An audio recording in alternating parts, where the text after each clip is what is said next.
You're the boss, right? There's this bag I really want that's coming out soon. Buy it for me.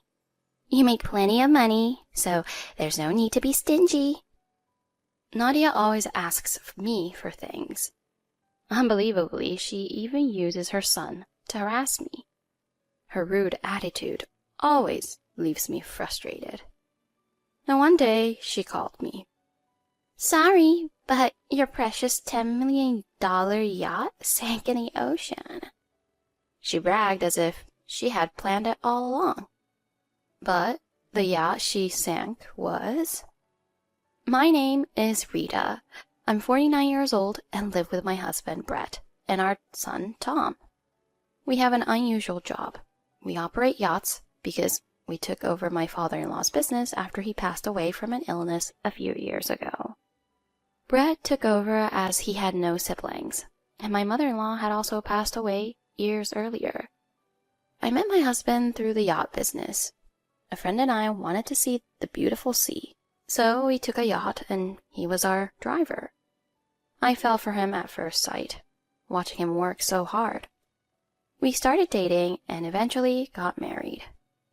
I loved yachting too, so despite having no experience, I begged him to let him join the business. Brett handles the main management, but I work as a kind of vice president. It was tough at first, but now I've gotten the hang of it. I think I owe a lot to Brett and my colleague Katie for helping me get this far. Katie works at a different marina, so we don't always work together, but we often meet and talk about various things. Like me, she learned yachting from scratch, so we could share our concerns and support each other. We have a great relationship, and sometimes go out for meals with Brett. I was really happy and fulfilled every day. While we were busy with work, we were also blessed with a child. Our son, Tom, is growing up well and now goes to daycare. This was the peak of happiness. However, I met someone during this time. Rita, what kind of bag do you carry? Since your husband makes good money, it must be a brand name, right? I'm so jealous, said Nadia, a mom friend from daycare. At first, I didn't interact with her much, just recognizing her as a flashy neighbor. But once she found out we ran a business, she started getting closer, prying into our private life in an unpleasant way. Now she talks to me every time I pick up Tom from daycare. I found her difficult to deal with, but didn't want to argue. I wanted to avoid trouble that could make things difficult for Tom, so I chose my words carefully when talking to her. I don't have anything that fancy. Just bags you can find anywhere. My husband and I decided not to waste money and to save instead, I told her. But I heard the yachts you handle are worth around $10 million each, right? And you have several of them. Nadia responded. That's true, but... I began, but she cut me off. Then it's even more of a waste. You're so rich, so there's no need to be stingy. Just saving money isn't good for the economy or the country. I was taken aback. My not spending money wouldn't affect the entire country. While I was still in shock, she continued. Oh? Maybe you're not materialistic? Then buy the bag for me. There's a new one coming out, and I'm tired of the design of my old one. We're not as rich as you think. Sorry, but I need to go home now. I have to prepare dinner for my son. I replied, trying to end the conversation. Rich people always look down on poor people. Rita, you're really awful. She yelled loudly, drawing the attention of other moms. She smirked, satisfied with the scene she had caused. You don't understand how we feel. We live in different worlds, she said as she walked away. She probably wanted to lower my reputation among the other moms.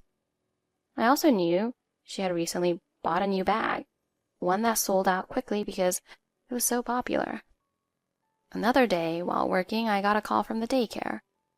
They urgently needed me to come, so I rushed out, my heart pounding with worry. Has something happened to Tom? When I arrived, I found Tom crying with Nadia and her son, Nathan. Oh, Rita, you're finally here. Explain to the teacher that my child isn't at fault, Nadia demanded. What happened? I asked the teacher, who explained that Nathan had been rummaging through Tom's backpack, stealing his pencils, erasers, and handkerchief.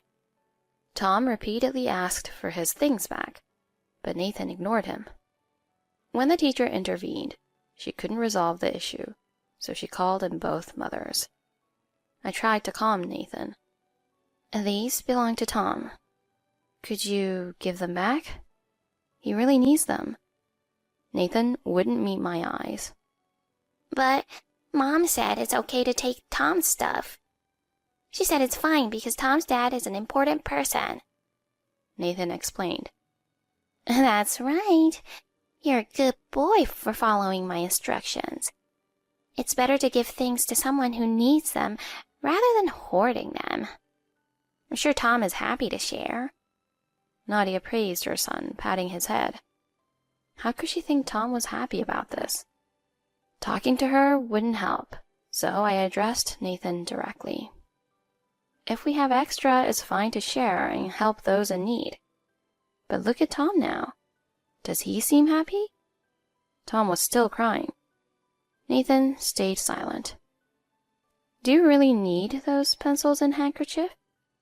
If you need them that badly, we'll lend them to you. But you don't, do you?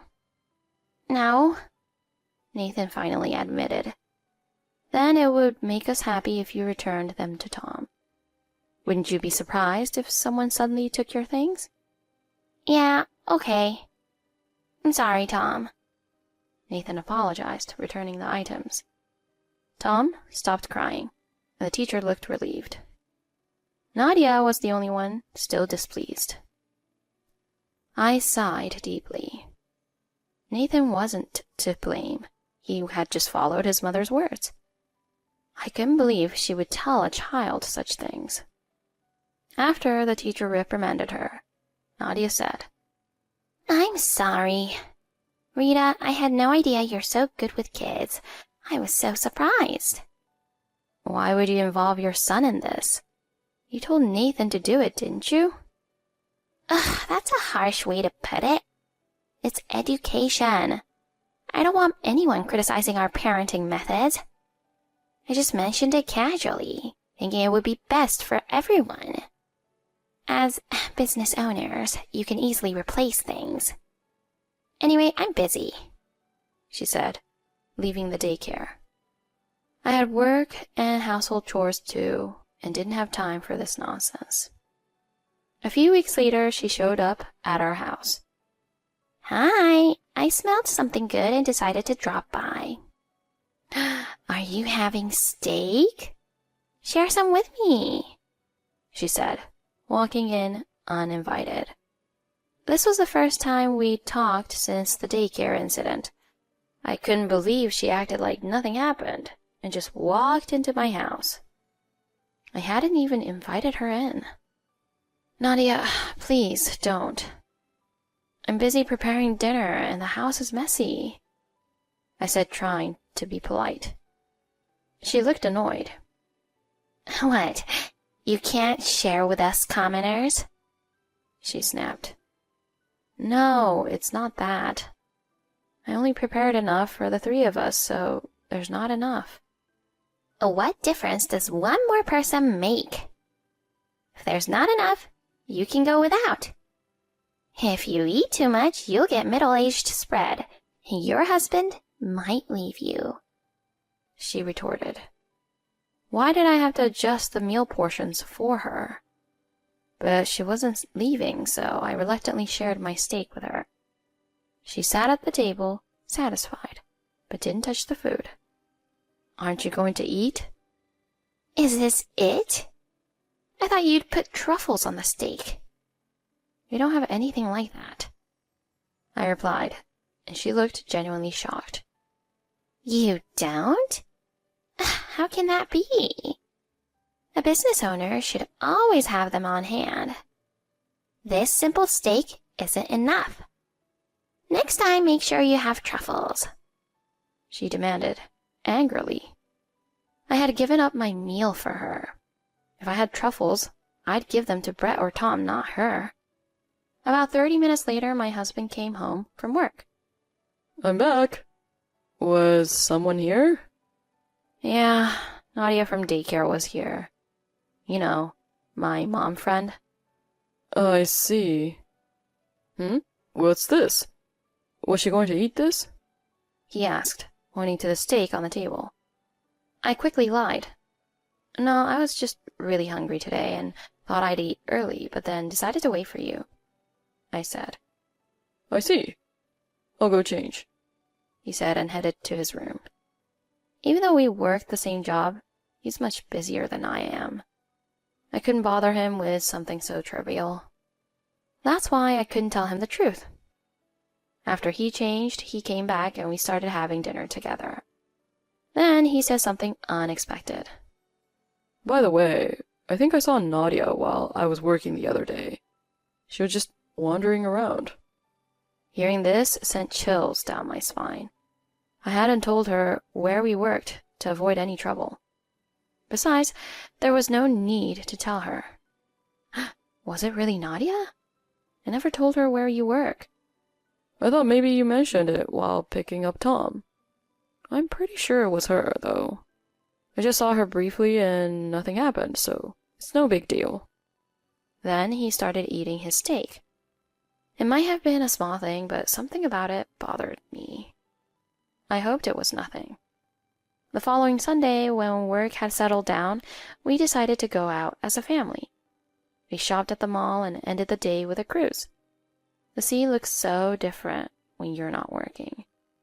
Tom was happy, and it turned out to be a great day. While I was reflecting on this, Nadia called.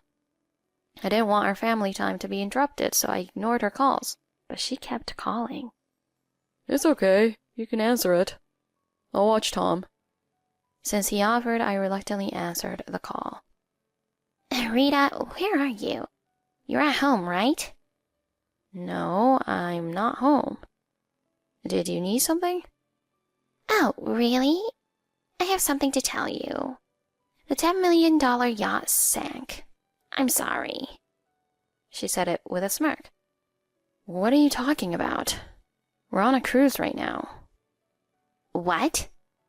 Her voice changed to a loud shout. I'm not sure what you're up to, but can you tell me where you are? We went to the location she mentioned and found a half-sunken yacht nearby. It looked like the floor had a hole and water had leaked in. Wait, what's going on? You said you were on a cruise. Isn't this your workplace? No, this is not our location. It was Katie's workplace. I called Katie immediately. What are you talking about? I saw your husband driving this yacht. He was so skilled, there's no way I'm mistaken. The color is the same too. Brett then sighed and said, So it was you I saw that day. I was just checking things out. I come by regularly to ensure the yachts are maintained. That's probably when you saw me. Nadia was speechless, her mouth hanging open, still not grasping the situation. At that moment, Katie arrived. Without acknowledging us, she checked the yacht's condition and then yelled at Nadia. What have you done? I just cleaned it and was looking forward to the next cruise. I had never seen her so angry. She loved the yacht like it was her own child. Seeing Katie's anger, Nadia started making excuses.